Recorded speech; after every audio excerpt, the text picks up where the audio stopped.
Good morning student, I am Dimple Parik, Royal International School से।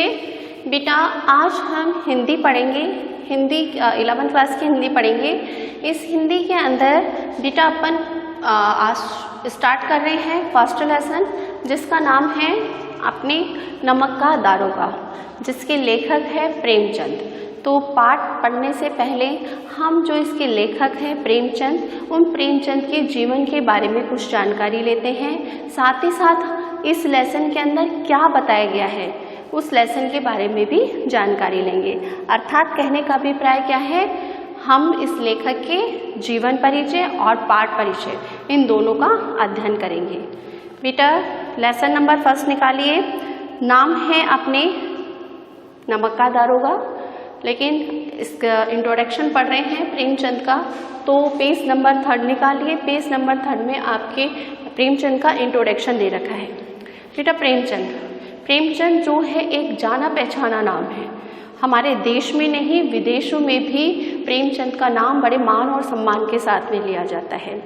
उसका कारण क्या है बेटा, प्रेमचंद एक ऐसे लेखक हुए हैं जिन्होंने हमारे देश के अंदर सोई हुई जो मानव शक्ति थी, यानी कि मानव जो थे जिनको अपने अधिकारों के प्रति वो सजग नहीं थे, उनको सजग किया, उनको जगाया, उनकी आत्मा को जगाया। साथ ही साथ उन्होंने जो भी लेख लिखे हैं उन लेखों के अंदर सामाजिक परिवेश को ध्यान में रख के उन्होंने अपने लेख लिखे हैं। पहले बेटे उनके जीवन के बारे में जानकारी ले लेते हैं। जो प्रेमचंद जो थे, इनका मूल नाम जो था वह धनपत राय था। बाल्यकाल में जो उनका नाम रखा गया था वह धनपत राय था। प्रेमचंद इनका बाद में इन्होंने जब लेखन कार्य किया तो किसी कारणवश इनको अपना नाम बदलकर और प्रेमचंद लिखना पड़ा था। तो इनका मूल नाम था धनपत राय। इनका जन्म कहाँ पे हुआ था? 1880 में लहमी नाम का एक गांव है जो कि उत्तर प्रदेश के अंदर है, उसके अंदर इनका जन्म हुआ था। इसके बाद में इनके जो पिता थे, वह पिता जो थे उनकी जो देहांत है वह बाल्यावस्था में इनके पिता का देहांत हो गया था, जिसके कारण से कि इनकी जो परिवार की जो सारी जिम्मेदारियां थी, सारी जो चीज़ें थी, वे सारी जिम्मेदारियां इनके ऊपर आ गई थी, जिसके कारण से इनका बाल्यावस्था बड़े ही दुखमयी और कष्टपूर्वक बीता था। यानी कि जिसके पिता नहीं हो, जिसके सर से पिता का साया चला जाए, तो ऐसे बच्चे के साथ में क्या होता है बेटा, हम अच्छी तरह से उस बात को महसूस कर सकते हैं। तो ऐसा ही जो है प्रेमचंद के साथ में हुआ कि उनकी बाल्यावस्था बड़ी ही परेशानियों में बीती। उसके बाद के अंदर इन्होंने जो स्कूली शिक्षा जब इन्होंने पूरी करी, कैसे जैसे इन्होंने अभाव से बीतते हुए अपनी स्कूली शिक्षा पूरी करी और पारिवारिक समस्याओं का संघर्ष करते हुए उन्होंने बीए पास किया। उन्होंने बीए की डिग्री प्राप्त करी और अंग्रेजी में उन्होंने क्या किया, एमए। ये मत सोचना बेटा कि वो हिंदी के लेखक है तो खाली उनको हिंदी आती होगी, हिंदी में लेखन कार्य किया होगा, नहीं। उन्होंने अंग्रेजी के अंदर क्या किया, एमए किया, अंग्रेजी में एमए किया। लेकिन और जीवन यापन के लिए उन्होंने एक नौकरी भी कर ली, क्योंकि उनको जीवन तो चलाना था, अपने परिवार का भरण पोषण करना ही था, जिसके कारण से उन्होंने एक नौकरी भी करी। लेकिन किसी कारणवश जो नौकरी है वह क्या हो गई, उनको छोड़नी पड़ी। किसके कारण छोड़नी पड़ी बेटा? महात्मा गांधी के असहयोग आंदोलन, उस समय जो समय हमारा देश आज़ाद नहीं हुआ था, और उस समय महात्मा गांधी ने एक आंदोलन चलाया था जिसका नाम था असहयोग आंदोलन। तो उनके अंदर जो थी देशभक्ति की भावना कूट कूट कर भरी हुई थी, जिसके फलस्वरूप जो प्रेमचंद जी ने क्या किया, अपने जो नौकरी थी उस नौकरी से उन्होंने इस्तीफा दे दिया और महात्मा गांधी के असहयोग आंदोलन में उनका पूर्ण रूप से साथ दिया।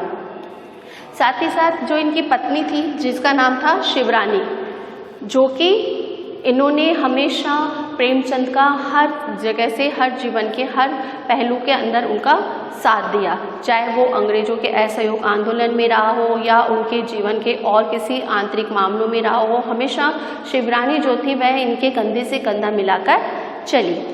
उसके बाद में जो इनका राजनीतिक जीवन था, वह राजनीतिक जीवन भी पूर्ण रूप से संघर्षों से जुड़ा हुआ था, और राजनीतिक संघर्षों के कारण ही, राजनीतिक जीवन के कारण ही इनका जो रुझान जो हुआ वह किसकी तरफ हुआ, सामाजिक संघर्ष की तरफ।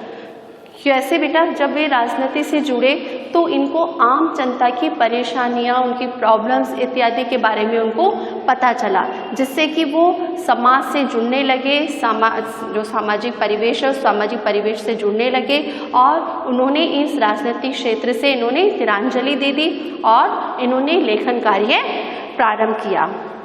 ये बहुत ही आदर्शवादी लेखक माने जाते हैं। इन्होंने अपने आदर्श से कभी भी समझौता नहीं किया। हिंदी साहित्य के इतिहास में कहानी और उपन्यास की विधा के विकास का काल विभाजन प्रेमचंद को ही केंद्र में रखकर किया गया है। अर्थात प्रेमचंद एक ऐसे लेखक रहे हैं जिसके नाम से 3 युगों का नाम दिया गया है। पहला जो युग रहा है वह रहा प्रेमचंद पूर्व युग, दूसरे युग का नाम डाला था प्रेमचंद युग और तीसरा था प्रेमचंद युग। यानी कि पहले ऐसे लेखक थे जिनका इतना नाम, इतना प्रसिद्धि इनको प्राप्त हुई थी।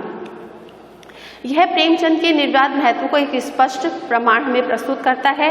प्रेमचंद पहले ऐसे रचनाकार थे जिन्होंने कहानी और उपन्यास की विधा को कल्पना और रोमानियता के धुंधलों से निकालकर यथार्थ की ठोस धरती पर प्रतिष्ठित किया। जो बेटे मैंने अभी आपको समझाया कि उन्होंने किस तरह से समाज के आम जनता से, आम लोगों से वह जुड़े और उन्होंने अपने शब्दों, अपने कहानियों के जरिए जो दलित वर्ग, गरीब वर्ग, ये इन सारी चीज़ें, जो ये लोग थे, इन लोगों की पीड़ा को उन्होंने अपने कहानियों के द्वारा, अपने लेखों के द्वारा उन्होंने प्रदर्शित किया। इनकी भाषा का विशेष इसमें योगदान रहा है। इन्होंने बहुत अपनी भाषा बिल्कुल ही साधारण भाषा रखी है। जो भी बात इनको कहनी होती थी वह साधारण और सीधे से शब्दों में कह दिया करते थे। इनका आरंभिक कथा साहित्य कल्पना, सहयोग और रोमानियता के ताने बाने बुना हुआ है। लेखक एक कथाकार के रूप में उन्होंने लगातार विकास किया।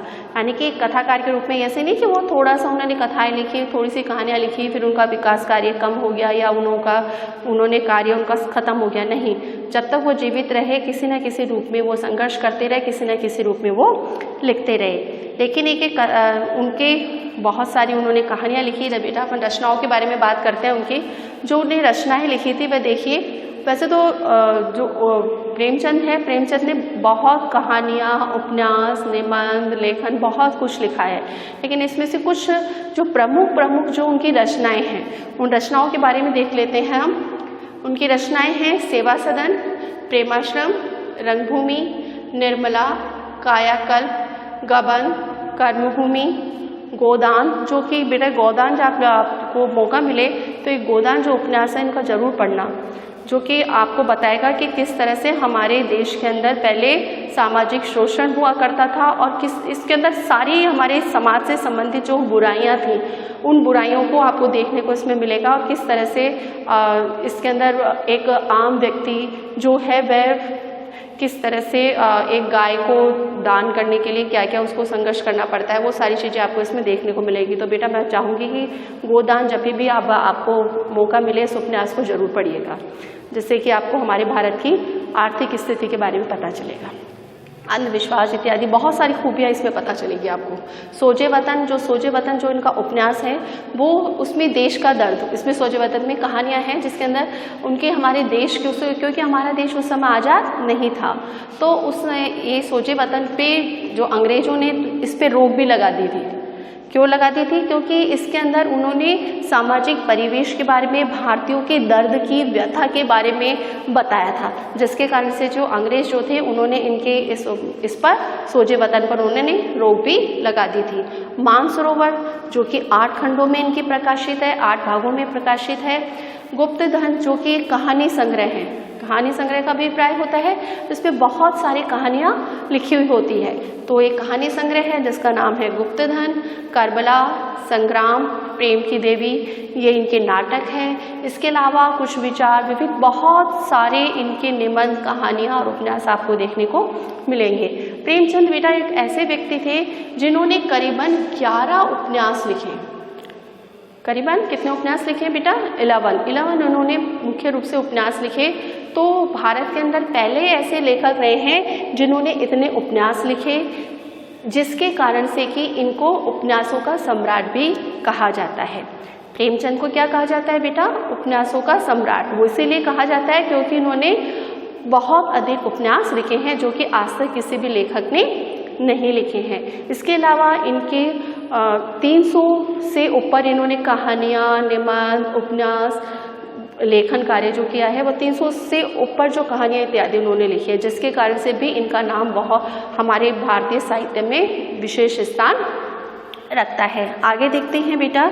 इसके बाद में इनकी कहानियों के बारे में मैं आपको बता चुकी हूँ, लेकिन जो पहले इनकी कहानियाँ जो थी या जो इनके लेखन कार्य थे वे सामाजिक परिवेश से संबंधित ना होकर राजनीतिक परिवेश से संबंधित थे, क्योंकि वे राजनीतिक क्षेत्र से जुड़े हुए थे। बाद में उन्होंने राजनीतिक क्षेत्र को छोड़कर और उन्होंने सामाजिक परिवेश में प्रवेश किया था और फिर उन्होंने समाज से संबंधित कहानियाँ, उनकी परेशानियों और इत्यादि सब चीज़ों के बारे में उन्होंने लिखा था। अब बेटा अपन एक चीज़ और देख लेते हैं, बहुत इम्पोर्टेंट है ये भी, कि प्रेमचंद का जो साहित्य है वह सामाजिक परिवर्तन का माध्यम स्वाधीनता संग्राम, स्वाधीनता संग्राम यानी कि उनके लेखन का जो विषय रहा है वह क्या है, स्वाधीनता संग्राम रहा है।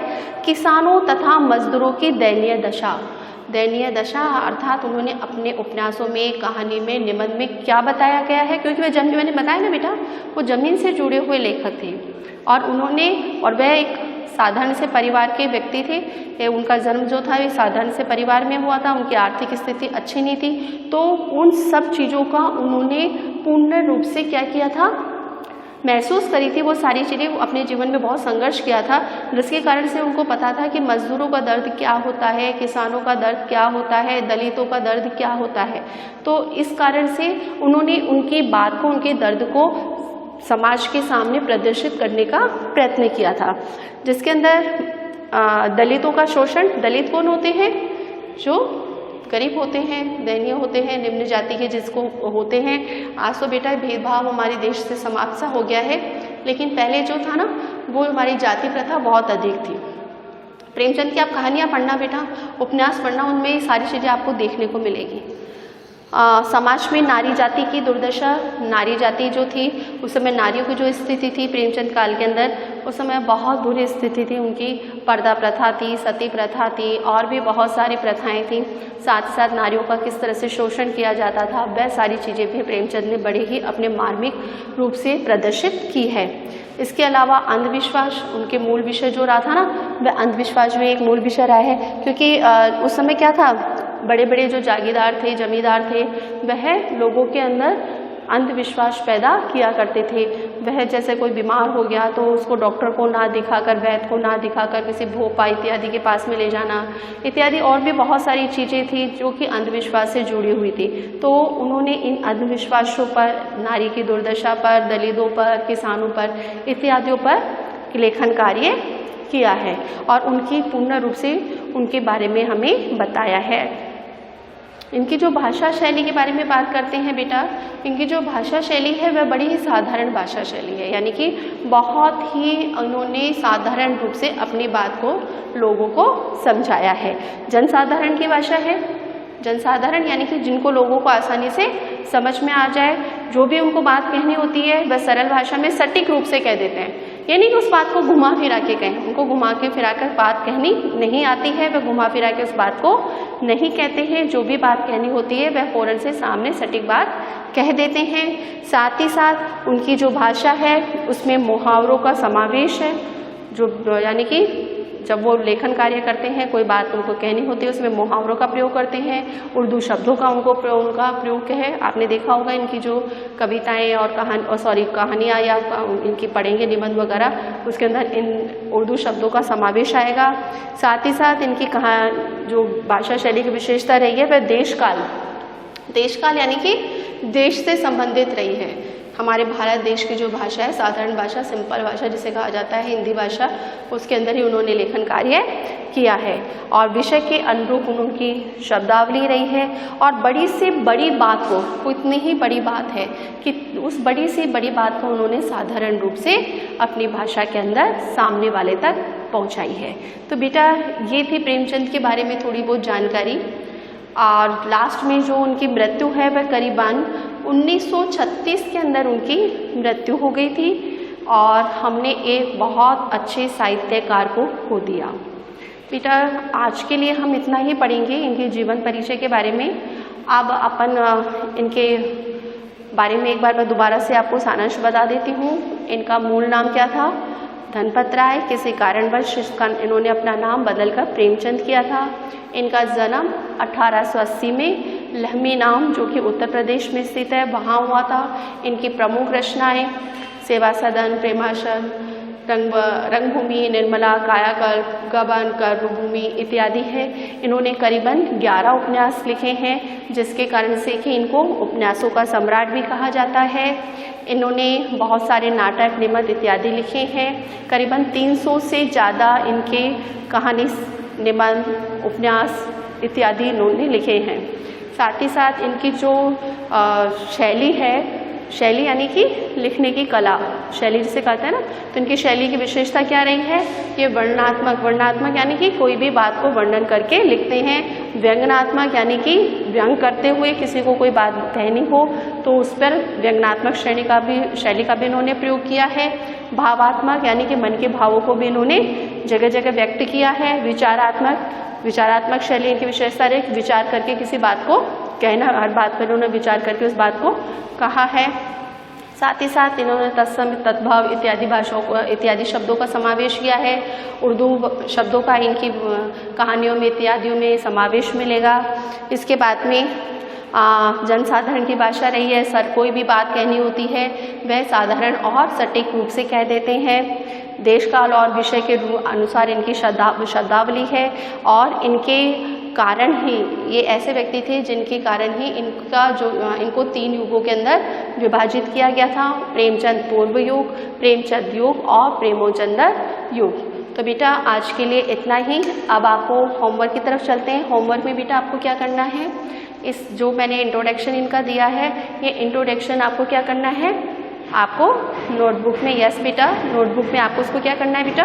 कंप्लीट करना है।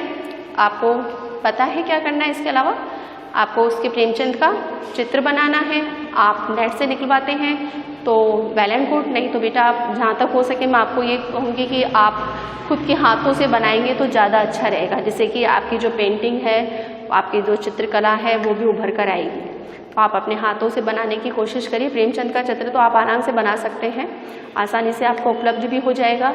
और उसके बाद में आप इनके पूरा जीवन परिचय के बारे में आप इसमें लिखेंगे। आज के लिए बेटा इतना ही। कल फिर अपन इस पाठ परिचय और इस पाठ को आगे बढ़ाएंगे। ओके बेटा, good day, good bye, take care.